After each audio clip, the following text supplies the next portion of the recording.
pretty quickly, and I'm just going to try to focus on the areas that I've marked, just because we have a lot we need to get through today. So, what that means, though, is I still need you to do the other parts because I will be looking at them. And if I don't see work on paper, that means you can't get credit for it. But, of course, we will do our sentence correction together, and as much else as we can before we move on. I want us to have enough room today, or enough time today, to be able to get through some of the math we didn't finish yesterday. I think we need a little additional work on that. So, Talon's going next, and then Heston. But as soon as Briggs is back. Talon, question? Yes, go ahead. Okay, everybody should still have this page open in front of them. Let's take a quick look. At the top it says, use the clues in the sentences and write the missing words. So it says, the Moruga scorpion is the blank pepper in the world. It's so blank that if you eat it, you start to blank. What is the first space, Andrew?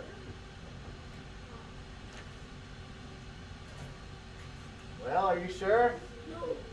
Are you sure? Because I don't think that you have to check the other words to make sure they work elsewhere. Sellers? Spiciest. Spiciest. And that is a superlative. Spiciest.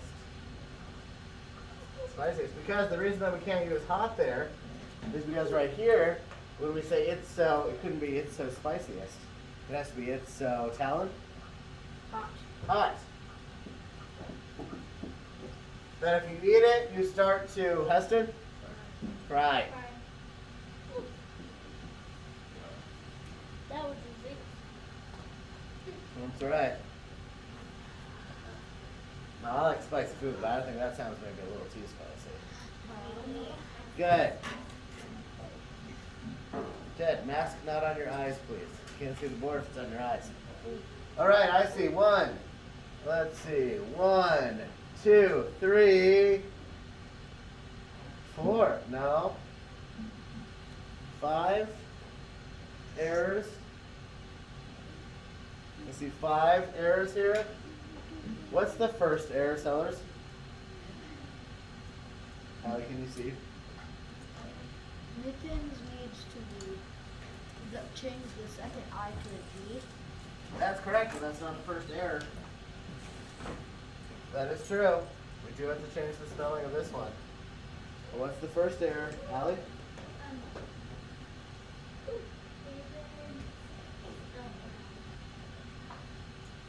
Devins? How do you spell it?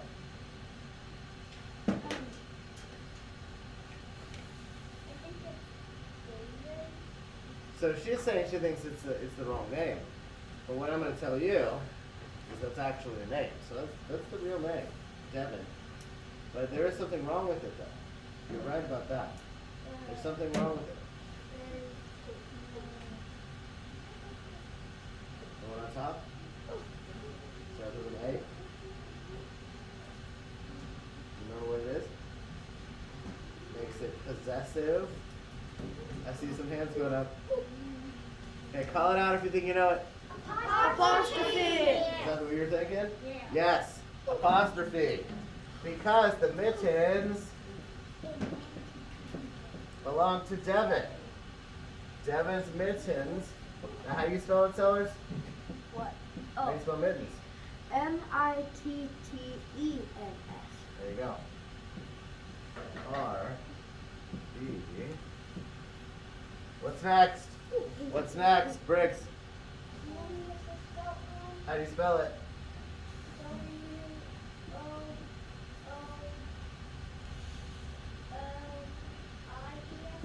That's correct. That's correct. Drop the Y. Drop the Y. Wooliest.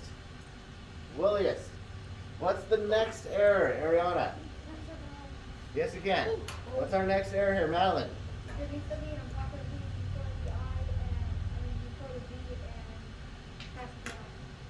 That is absolutely correct. But there's something else wrong with that one. So I guess I miscounted my errors. There are actually, what, 6 errors wrong? Because what else about that? What else about I's? Yes, it needs to be capitalized. So it needs to be I've right? Because you're talking about you, and because when you're talking about yourself and you're using I, which is of course a pronoun, you still want to capitalize it. You yourself are a proper noun. So I've, and of course it's a contraction, two words put together, right? I have. I've ever seen. Teva, what am I missing? Period. Devin's mittens are the wooliest I've ever seen. Good. Now, remember what I said we're going to have to go by. I know that you guys are excited about those, and I think some of you have gotten them. Those are capital P's. And they are all proper nouns. But this is what I really want to look at here. Actually, I didn't mark this one, but let's really quickly look at this one. Bargain. It's a noun. If you make a bargain with someone, you will do something. Excuse me. If you make a bargain with someone, you say you will do something if the other person does something for you. So, it's like an exchange. Right? And a bargain, sometimes we use this in a different context as well. We might say something like, I went to grocery outlet and I got a great bargain on these tomatoes. And then you got a good deal. Right? So bargain is like a deal. So in this case, I just want you guys to draw a picture of what you think it means based on what you see here, okay? To do, sellers, keep highlighting, perfect. Kylie. Can you what? Sure you can. You want to read B? Allie? Can I get a highlighter? And can I read A? Can I read C? Yes. You got to raise your hand or I'm not going to say yes. Sellers. Can I read C? That stands for sellers. David, did you have your hand up? Can I read E? Let me go down. Oops. Whoa. Taylor, you want E? Yes. Schmidt, you want D? Yes. Can I go to the bathroom? Yes. Who just asked me that? Schmidt? Yeah. Madeline? Can I read F and can I get a highlighter? Yes. It was the only one I was able to read. Okay, and keep in mind, guys, if you don't get a chance to read these, I will always give you a chance to read our group reading. Today, we just won't get to the group reading. Zoe, question? Can I read C? Someone read. Yeah, I think we got a roll call today. Okay, so first thing that we're going to talk about, though, really quickly, guys, is that this one is a little bit different than some of the close readings we've done in the past. Because this one, we are looking at word meanings.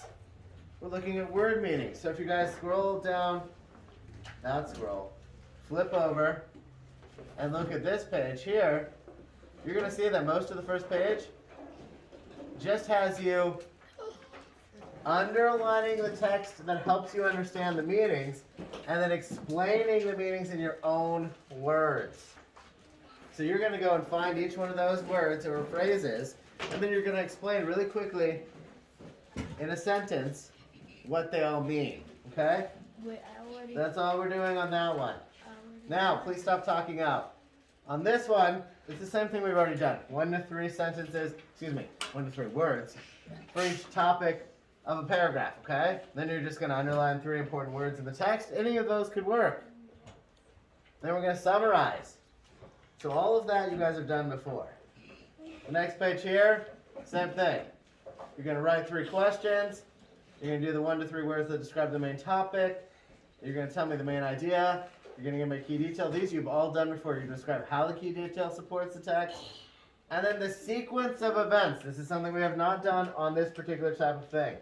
Sequence of events means that you are going to give me the order of things, right? So it says, sequence of events described in paragraphs D and E for the lunar phases. So what you're going to do is give me the order that the lunar phases occur in. And it tells you all of this right in the text, okay? Now, we may not get this far today because, again, we do need to move on to our reading, so we may have to continue this next week. But I think we can probably get you guys through this part. So let's go ahead and get started with the reading portion. My recommendation is always to be highlighting as we go. If these are hands up because you need to get pencils or pens or markers or anything, put them down. You guys can use something that you already have, correct? Anybody have a crayon? Got a pencil? Use something you have for this portion because we're not going to get to the part probably where it has you use specific colors, okay?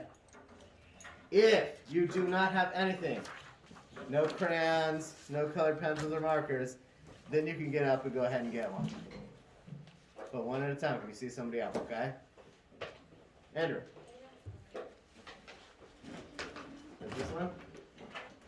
The pink one? Greg. Okay, you don't have anyone either?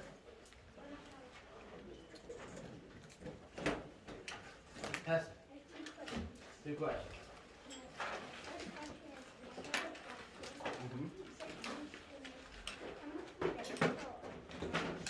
So March starts next week. Okay, and it's how many more days, not how much more days. Brewer, did you have a question? You got it? Okay. Okay, do you have something you can use? Okay. Because just for now, guys, what we're doing is getting in the habit of just highlighting and underlining important things as we go. For the specific colored section, again, we probably won't get that far today. So we'll come back to that, and then if you need colors when we do that on Monday, then you can have some colors from over here, okay? But for now, let's go ahead and get through the reading portion right now. And again, like I said, I'm going to repeat it one more time. Highlight, underline, circle things that seem important to you as we go. Now you're going to see that there are already underlined words. I would really right now, because you know they're going to ask you to define those, underline and circle that information now. Highlight it. Okay? Get that information now. Look for it now. Okay, so we have Allie reading our first paragraph here. And no hoods in class, please. Thank you. First one up here, go ahead. Nice and loud.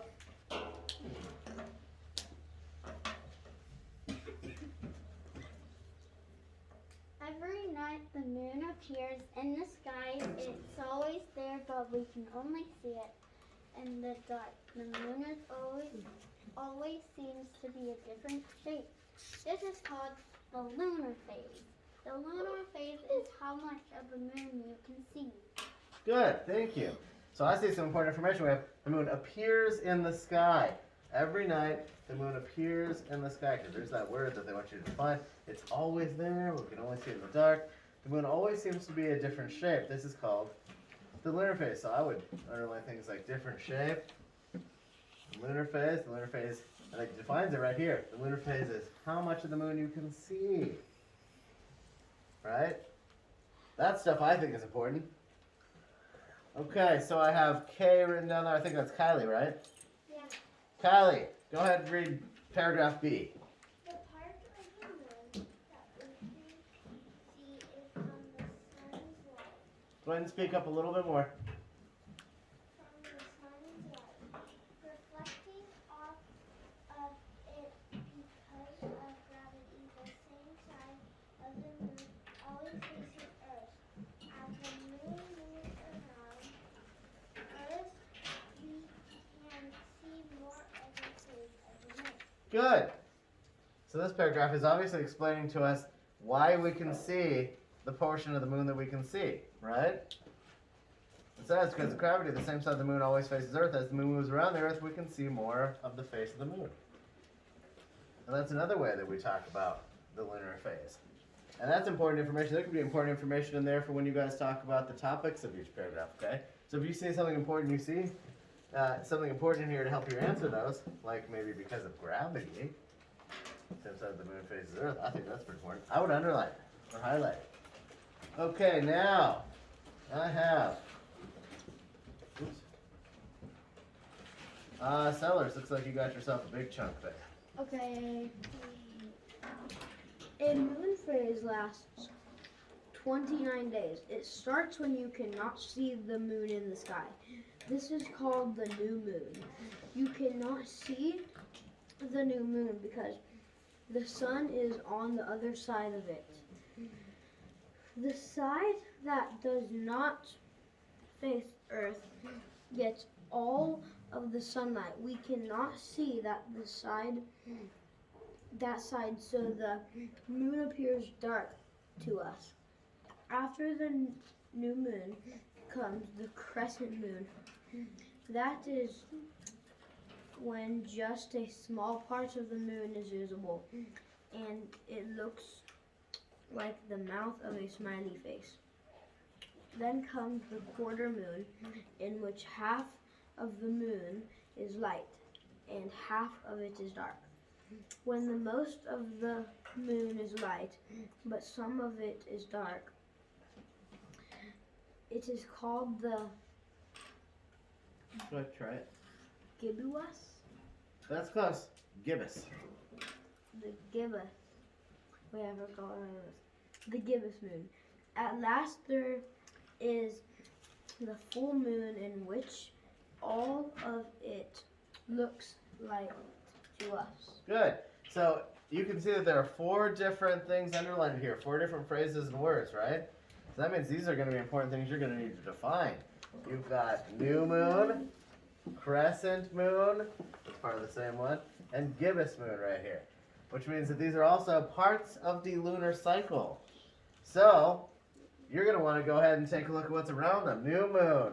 So it starts, this is the beginning, right? Moon phase lasts 20 days. It starts when you cannot see the moon in the sky.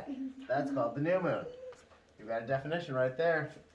Crescent moon, that's after the new moon, right? So now you're also getting order. You've got 1, 2, 3, right?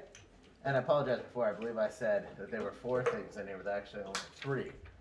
The new moon, crescent moon, and gibbous moon. So the crescent, it says, that's when just a small part of the moon is visible. That's the one that looks like the mouth on a smiley face. Right? I never really looked at it like that, but yeah, it does. When most of the moon is light, but some of it's dark, this is called the gibbous moon. And then, of course, there's the full moon, and that's the 4th step in the process, right? Because remember, we also have to look for sequence. So keep that in mind. Asking question. Can I get a tissue for something? Yes, go ahead. Madeline, Oh, this was an A. that's a G. That's an A. That's a G. No, on our pages, the G is, the bottom's kind of cut Oh, off. the bottom's cut off on yours? Mm-hmm. Okay, sometimes that happens, guys. My apologies. I think it's just the printing. Yeah, that's a G. It's Gibbous. I can see why you think it looks like an A. It's probably just the tail is cut off on yours, but it's a G. So, what are you doing over there, Is Heston? this a wasp? Okay, just leave it alone. Go sit down. You just have to tell me about that. Okay, guys, class. Let's get back to this. We got to finish. Chloe Schmidt, Oh, your turn. after the full moon, it starts getting smaller again. This is called waning. Waning. You got it. It goes through the gibbous, quarter, and crescent stages. At last, it reaches the new moon phase again, and it starts all over in one Lunar. lunar phase. The moon has traveled all the way around the earth. Good. Now this one has one other word underlined. That's waning. After the full moon, it starts getting smaller again. This is called waning. That's next, right? It goes to the gibbous, quarter, and crescent stages. At last, it reaches the new moon phase again and starts all over. In one lunar phase, I think that's pretty important information. In one lunar phase, the moon has traveled all the way around Earth. Okay, next one, Taba. The moon has been very important throughout history. Native Americans used the lunar Yep, phases as an instrument good. or new tool to keep track of time. Some of the world's oldest calendars used the lunar phases. Explorers used the moon to help them navigate Good. So here we go. We have another word, an instrument. And they actually gave you the definition right here too, right? It said, or tool to keep track of time. So they use the lunar phases as an instrument or tool to keep track of time. Some of the world's oldest calendars used it. So you'll see this a lot. You'll see it a lot. Explorers used the moon to help them navigate because it showed them what direction they were going. And last one, Madeline. He's not able to read 5 words. Do it. The moon is fascinating. Do you agree? Yes, I do agree. Why? And actually, that was not 5 words.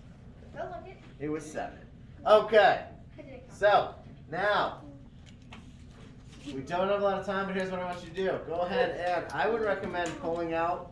Now, you don't have to, but you can pull the reading off if it helps you to have it side by side with your writing. I want you to go ahead and at least try to get through a little bit of this portion right here. Try to get those definitions written in the next few minutes, okay? So go ahead and work on that. Aiden, go ahead and go. And I need a volume level of 0 while this occurs. Head up off the desk, get working. And I think most of you can at least get a few things written down the next 5 minutes before we move on to our reading, okay? 5-10 minutes at most, but we're going to try for a little shorter, because like I said, we'll work on this again next week, okay? So everybody, go ahead and get working.